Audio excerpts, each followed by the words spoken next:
Pinangunahan po ni outgoing Mayor Alfredo Lim ang pagdiriwang ng Araw ng Maynila kasama ng ilang estudyante at iba pang Manilenyo. May ulat on the spot si Trisha Zafra. Trisha?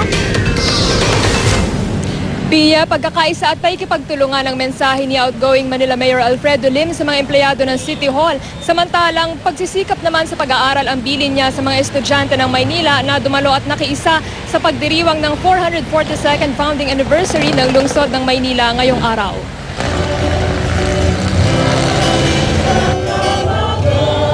Alas 7 ngayong umaga, isang misa ng pasasalamat ang ginanap sa Bonifacio Shrine sa lungsod na pinangunahan ni Manila Auxiliary Bishop Broderick Pabilio at Monsignor Matt Garcia.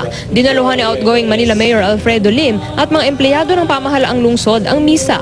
Sa kanyang mensahe, binasa niya ang isang bahagi ng kartilya ng Katipunan na isinulat ni Emilio Jacinto na sa tingin daw niya ay kapakipakinabang sa araw-araw na pamumuhay. Dakila ang taong may dakilang asal. May isang salita na bawat sabihi panunumpa at may hiya. Di nagpapaapit, di nakikiapi. Nanawagan din si Lim ng pagkakaisa at pagtutulungan para sa kapakanan ng lungsod ng Maynila tungo sa kapayapaan, katarungan at mahusay na pamumuhay.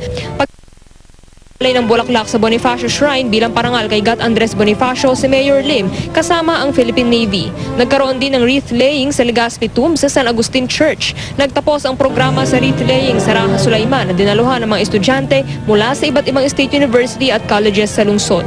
Mensahe naman sa kanila ng Mayor, mag-aral mabuti at huwag munang makipagligawan. Pag kayo nakagraduate at yung lumiligaw sa inyo, yung boyfriend nyo nakagraduate, at kayo professional na, yan, gaganda ang buhay nyo. At yan muna ang latest mula rito. Balik sa iyo, Pia. Maraming salamat, Trisha Zafra.